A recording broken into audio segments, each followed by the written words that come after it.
Hey, all, welcome to the Common Good Podcast. Super special day around here, talking to the county commissioner-elect from Dauphin County, Justin Douglas, who last night shocked the world of county commissioners, the world of county, the world of county commissioners in the area known as Hershey, Pennsylvania, to a lot of us in that area of And Pennsylvania. Harrisburg, yep. Justin won the county commissioner race. One of three people who were elected last night, and a bit of a shocker, Justin. Congratulations that a Democrat and somebody new to politics like you pulled off a win. Yeah, it's well, we're just gonna pump the brakes for a quick second and just say, Great. you know, we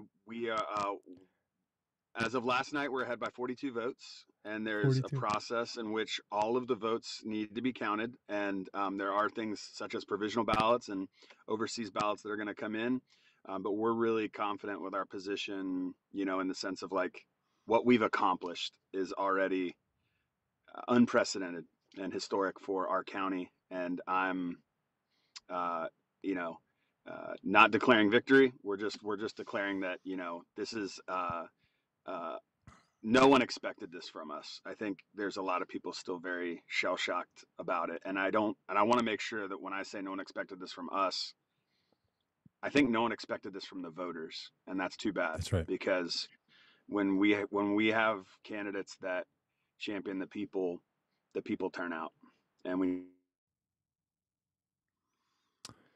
Yeah, Justin's in his car, as you can probably imagine, because things have gotten busy for somebody, even at a county commissioner level, to win a race. Justin's making a great point that we often say this, that a candidate won, but it's not like a candidate was doing something, right? It's not, I mean, politics is a little different than a game. It's not as if you scored a winning goal in the last moment or stopped someone.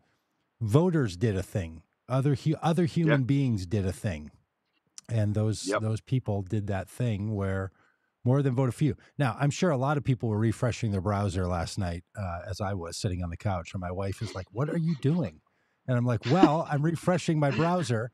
And then this morning, I see this. So this is the Dauphin County 2023 General Municipal Races page, and it at the top it says shaded rows show winners per unofficial results because they need to certify them. Because what we do in this country, right, Justin, is we have elections and then people count them and then they certify them, and then people stop complaining about it. That's America. Theoretically. Yeah, that's America. I did send Justin a funny text at like, I don't know, 8 o'clock or something when there was like 3%, 1% in, and he was ahead. And I said, I tell him to stop the vote, stop the count. Just declare now. Declare now after the mail-ins have come in. You're good. Yeah, just declare now. But you pulled it off, and those numbers didn't change from last night. The 26,821 for you, and then the next person, Chad Saylor, who was a sitting commissioner. Is that right? Yes, all three of the incumbents were there. So yeah. I mean, you not only did you as an outsider win, not only you as a Democrat, which is unusual in the county commissioner race there in Dauphin County, win, but you replaced someone who had the power of incumbency. Had 26,779 votes, so it's 47 vote difference. So if 42. people say 42, thank you. Yeah, 42, if people say to themselves, maybe my vote doesn't matter. I don't know. Our little podcast might have bumped half of those 42 people into action, or every door you knocked on may have done it. Every conversation somebody have, every billboard you put up. So, all right. So tell me this. I do want to talk about what you're going to do as county commissioner and all that, because it's important. But I'm super into the machinations of all this. You don't, obviously, this is not the kind of race where you have a big campaign, but where were you last night and how were you getting the information of how the votes were coming in? Was it the same way that we were, refreshing a browser, or like just walk us back a few hours from, I don't know, 8 o'clock when polls closed there in the Harrisburg area of Pennsylvania?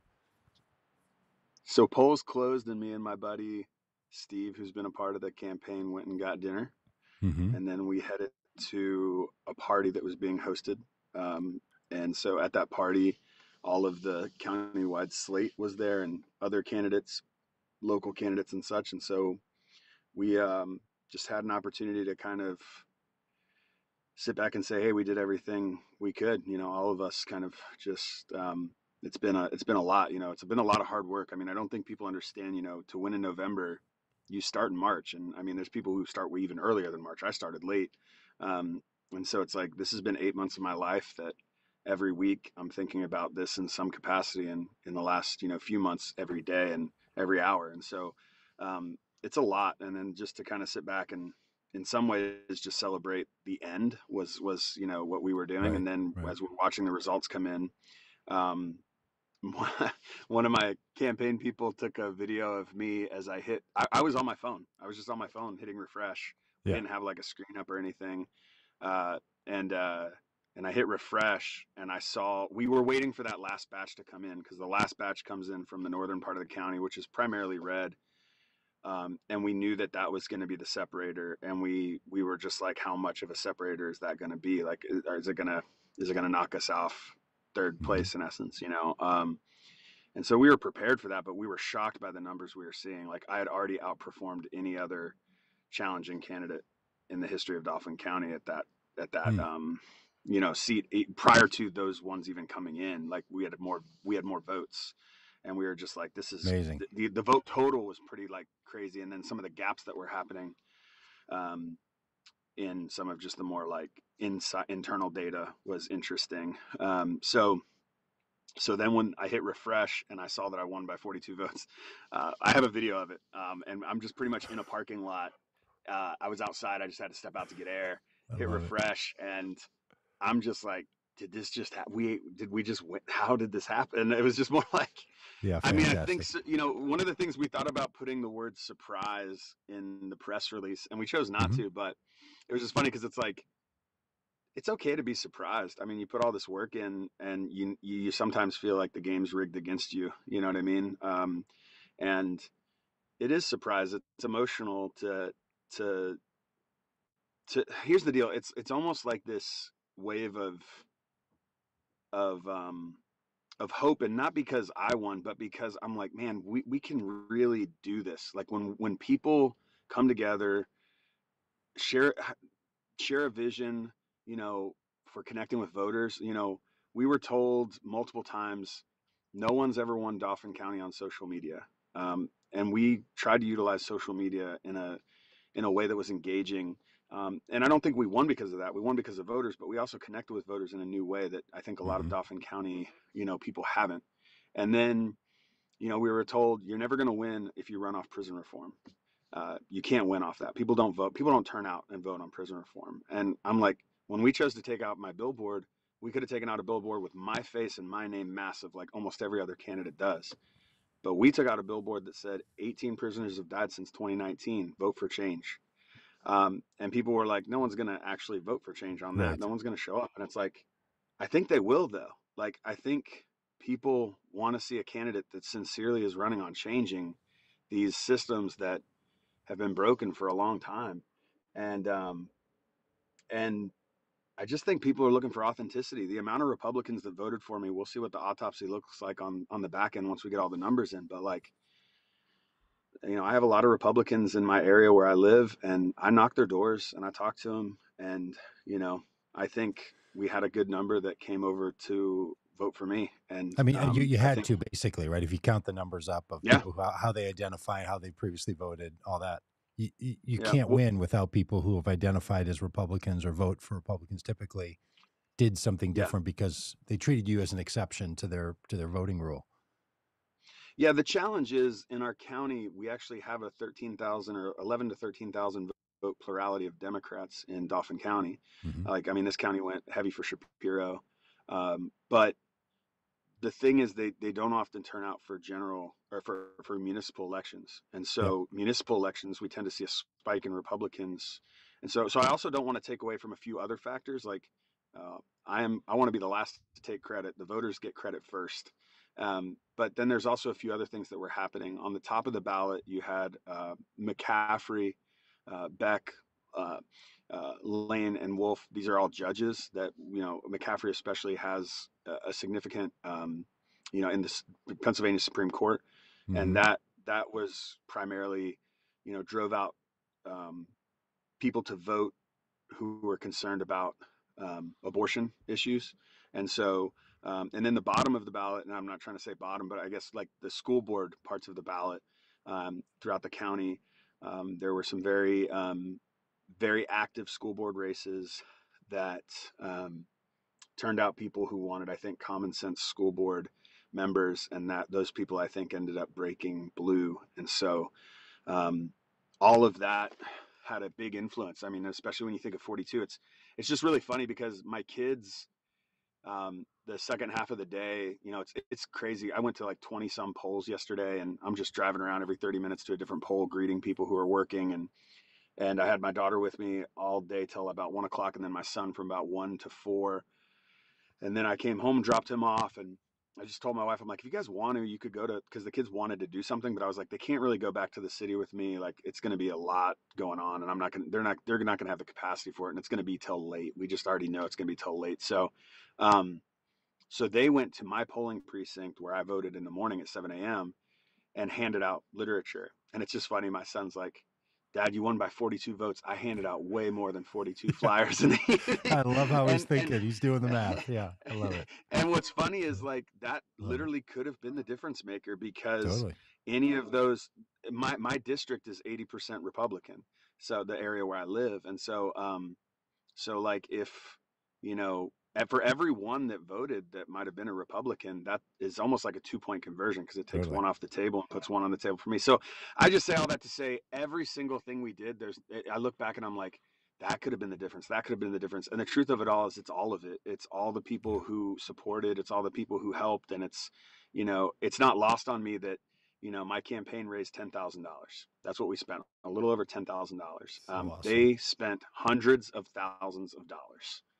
They raised and spent hundreds of thousands of dollars. And this is just a reminder that money does have a lot of influence, but ultimately your vote is your vote. You don't have to vote with people who have Right. all the money. Like, you can do your research, and you can show up informed, and you can vote for the person who's going to be there for the people. And it's just a testament to that, I think. How has it changed already this morning? Like what's the difference between today? Like we had you on the podcast 2 weeks ago, I think. So this isn't different. This is old school for you, being a common good candidate and all talking to us. But how, Yeah. how else is it? How else has it changed in the already? Who are you hearing from or not Well, hearing from? my phone's blown up. Uh, like I'm just trying, and some of that's just friends, but a lot of it's Yeah. also media. I've got a lot of media requests, and I just want to emphasize I'm here with you right now, um, because you're someone who gave me a platform to talk about this race. And obviously we had a relationship. I've Hmm. supported Vote Common Good for a time. When you guys come local, I'm always around and Hmm. helping organize things. But um, you know, it's interesting to see how many local news outlets are now very interested in talking to me. That when my candidacy was a little more of the underdog that's very unlikely to make any progress. That there wasn't as much interest. So we'll get to them, but we're definitely starting with the people who um, were interested in hearing about what we were doing. Yeah. Back before we were successful. And again, obviously, we're charting this as success no matter what the outcome. We have a process now of election attorneys, and I might end up spending more in attorneys fees than I did on my campaign. but Does but that here we does are. is that paid for by your campaign? Does the Democratic Party help with that? Do you have to fundraise for that? Who So we're helps you make sure fundraising. you have? We're fundraising for that now. But I think now that I've you know now that the people have shown who they want in this seat, I think there's going to be a lot more access to funding that wasn't Sure. necessarily there during my candidacy. And so we'll see what that looks like. But ultimately, we feel like here's the deal. I believe in transparency and accountability when it comes to our elections, and in the end, um, like I want to be patient. I could totally come on here right now and just pound my chest and say victory Yeah. maybe, but um, I just think there's value in taking time and saying, let's make sure everything's right. Let's make sure every vote counts, because every vote in this county deserves to count, whether it's a provisional ballot, whether it's one of our men or women overseas who voted from there. And, it's going to take some time to get here. Those are all things that I think matter. And I believe that process will be finalized Monday. That's not when it'll be certified, but I believe that's when, those votes will be, in essence, like those will be processed, and things will Is there a start to make more recount? clarity. Is there recount stuff at a county commissioner level and municipal races when things are So this apparent, close? yeah. So we're still, to be honest, I got 2 hours of sleep last night, and Mm-hmm. I've been told about a lot of different things. So I don't want to speak Okay. with like certainty on Yeah. anything. But what I will say is, I believe every race is technically recounted, or at least there's the certification process goes Yeah. through An some type audit of of some kind. Yeah. ensuring and auditing measures. So the question will be, how much of a legal process um, the incumbent that is Oh, behind for sure gonna. wants to make it, and assuming that they want to make it a very legal process, we could be looking at a lot of legal fees. But assuming they maybe see the writing on the wall and um, maybe don't want to do that, we would be able to, you know, maybe avoid some legal fees. So we're just kind of waiting to see what happens Monday, and then from there, kind of what transpires next. 42 votes. Super amazing. Hey, people, on election days like yesterday, people nationally and all over are trying to find little data points to indicate something else. Lots of vote results are also indicators of other things. I'm guessing there in Pennsylvania, people are tallying up when Republicans did less well than they should, when Democrats did better than expected, that kind of thing, all to pretend to the future of voting, which often has a lot to do with the presidency. So have you heard from the White House is what I'm getting to. Have you heard from the Biden campaign where they've said, hey, Justin, we need you to help us lock down Pennsylvania? And I don't think, I don't know. I have not. okay. And All right. my, I mean, they're probably buried in the texts that are unread right now. Sure. Joe's probably in there somewhere, and I'll get to him when I Yeah. get to him. I guess. No, I'm just kidding. Yeah. Yeah. I Probably an unknown it number is from important to say Baltimore. this is a historic this is a historic election. Like, I Yeah. mean, we've never had two county commissioners in that are Dems in our county. In our history of our county, we've never had two Democratic county commissioners. So it's historic in that way. It's historic in the sense of, you know, the voter. I believe the voter turnout is in some ways historic. Certainly turnout for Dems. Hey, Like, why just is this election it's a lot. happening now in an off, what's often referred to as an off year? It's off the typical pattern of congressional and Yeah. Senate. The every other year. Why was there a race this year? This is when so every 4 years is this race happens, for whatever seats are It's always available off year. in It's his. always in the odd year then, huh? It's the off year municipal election for the county. So Is there a reason why they don't put this with, on the even numbered years? it's a 16, good 18, question. 20, 22, 24. Is there a reason that you know of? I'm not sure, because in other places like where you're at, I mean, I think I even was listening to your podcast yesterday while I was driving in between polling places. Y'all don't necessarily have an election No. out there in Minnesota, Yeah, I mean, we right? had I like think you said, school board election and a referendum thing that I voted for. Yeah, yeah, that was it. yeah. But there's Mhm. no like county people. Right there. Oh, may have just may have been gathered up by the forces that make someone be a county commissioner. Well, hey, all of you, thanks for listening to this. Really appreciate Justin jumping right in and being able to join us. He might pop back on here in a second. I can see that he's got something going on his phone. But look, we were saying on the podcast yesterday, oftentimes these elections, unless they're about a particular topic, they don't really motivate people.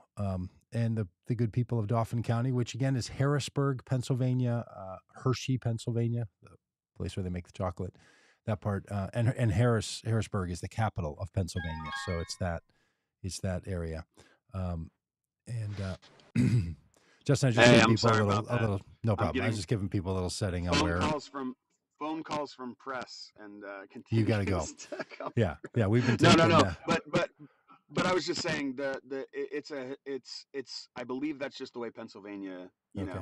does their elections, is that, every year there's an election of some consequence, even in the other off years, in the sense of like, the odd years, there's always Yeah. an election. And in a lot of ways it's a great opportunity to keep voters engaged, and just know that, in essence every 6 months there's an election.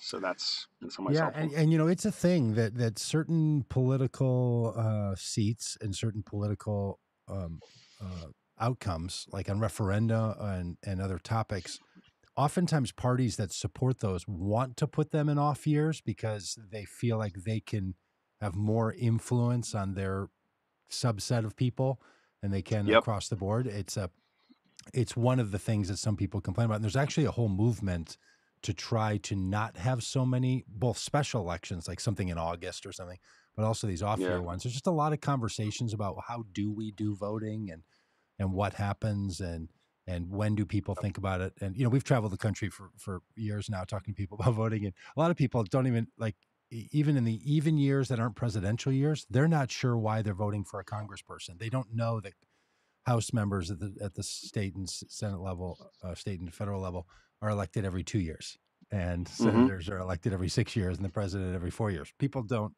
Not everyone. Yep. Not everyone keeps up. And then when you have another 4 year term, like you've just won, but that's set on the off years, this can just all get it. It gets a little bit. It feels like you're in a math class for people, and people were It's promised that it's very democracy would have no confusing. math. Yeah. It's very confusing, and I'll say this: I'm not, you know, I don't come from the world of politics. I come from the world of pastoring, and you know, at times you almost wonder if it's intentionally confusing when Yeah. I'm having to spend more time explaining why we have three Dauphin County commissioners and what they do, because you don't know, more than I'm actually explaining what I want to do. Like, Yeah. and I think that's part of what my campaign did help people do too, is that we help people understand what a Dauphin County commissioner does. And that gave people, I think, help them feel a little more empowered to be like, oh, this matters. Like, and sometimes transparency looks like education, Yeah. looks like educating people. And that's something that we really tried to emphasize through, even just if you go to our website, douglasfordauphin.com, Yeah. you'll even just see we have a whole page that's just like, hey, here's what a county commissioner I actually love it. does. Like, I love it so much. It's one of the things that I've worked. and if you do that. I've tried to help people with a bunch of campaigns, and one of the things I always ask them is, will you please make part of your campaign an educational component that tells people not Yes. only how they vote, but what you do and Yep. how many people currently represent this one voter, right? Obviously, a president and a House member and two senators. And then you kind of repeat that at the state level with a governor and a senator and a House member. And then you'll have a mayor, and then you might have a city council members, but then you also have a county. So now you have county commit. There's a lot of people who represent each and every one of us, right? And Yeah. most people have no idea. I bet, Justin, did this happen to you? You went to the door and said, "Hey, I'm Justin Douglas. I'm running for county commissioner," and people were like, "I don't even know what that is." Did that Yeah. happen to All you? the time. Oh, did that happen to me? That happened to Yeah, me almost the majority of the time. yeah, So like I think it's important that love it. I opened with, um, are you aware of what a county commissioner does? I'd love to just give you a brief explanation of what a county commissioner does. There's a $381 million budget that runs this county, and the county commissioners oversee the flow of those funds, and they oversee human services throughout the county. That includes children and youth, the prison, mental health care, all kinds of different things that are happening in our county. And here's some of the ways that I think we can do better. And that's kind of, you got to kind of couch what you want to do with also what the job Yeah, entails. right. And so we tried to do that. We tried to be, and obviously the pitch got better the more doors we knocked, because we started learning like, oh, this is what voters care about. You know what I mean? This is what's connecting with voters. And so yeah, we'll see what the next few days ahead hold, but So when do it's you take certainly office if things go as we expect they will with all the final ballots? When do you start this job? January. Okay, January January. 2nd, 3rd, 1st, like, I believe it's like that first week. I actually okay. asked somebody today and they didn't Yeah. know. So And they weren't sure. Yeah, we'll, we'll figure we'll that find out. out. Yeah. Yeah, we'll figure that out. We'll figure that out. Would you be good enough to keep up with us on a regular basis? Oh, First for weekend, sure. maybe a couple months in, like, hey, what's it I like? would What are love you to. doing? Yeah, I'd love to check back in and just more be like, here's what I think is interesting about my candidacy. Um, March 1st of this year, I was not planning on running for office. I I got remember. called by, an organization that thought I should run for this, and that organization is called Run for Something. And then went on some soul searching of like, is this something I really want to do? Get into politics, like, but I really care about my community, and I really feel like there's some opportunities for growth and change. And so we just went all in, and I want my story to more be an empowering story of, if you're considering getting into local elections and you feel intimidated because there's just gatekeepers everywhere, Hmm. like, there are ways to kind of break that glass ceiling. And I hope that, even my journey of like this process all the way through now till being, appointed, and then even serving in the role, can be a little bit of like a testament to like those people who are maybe feel qualified and skilled, but Hmm. maybe they don't feel like they have the courage to do it, or the Yeah. like, could it really happen, or, and look, there's a lot of people who took L's before Yes. this potential win, so like, I want to acknowledge that, like, there are a lot of people who did groundwork far before I ever even considered running That's for right. this, that I owe it to. And so like, this isn't just me, but I do think my candidacy represented something that connected with people, and I think that's just because people want, you know Yeah, I'm looking back at a text from you from March 30th, when you were like, "All right, I'm going in, and here's what I'm doing." All right, so I think Justin's now got calls coming in, and it's blocking out his phone as he's chatting with us. So we're gonna let him go. Hope you feel encouraged. Hope you feel encouraged not only as a voter and the vote common good, but that maybe you also run for something.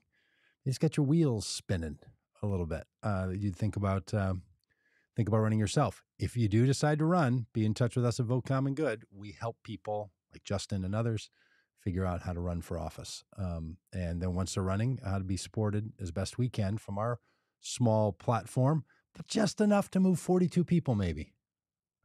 It's really quite a great and magical story. All right, thanks for being on the podcast today, for keeping up with us. This one popped up quick after the win last night, and I really appreciated Justin saying, "Yeah, I'll be glad to hop on." So, thanks for all the comments from people, Tony and Peggy and Danny and Jim. Oh, Danny, I see your comment. Does he understand MMT? I don't know, but be sure of this. I'll make sure he does. Now, he's a county commissioner, so a modern monetary theory just makes a distinction between federal dollars, because of the U.S. Treasury that creates the money, versus counties.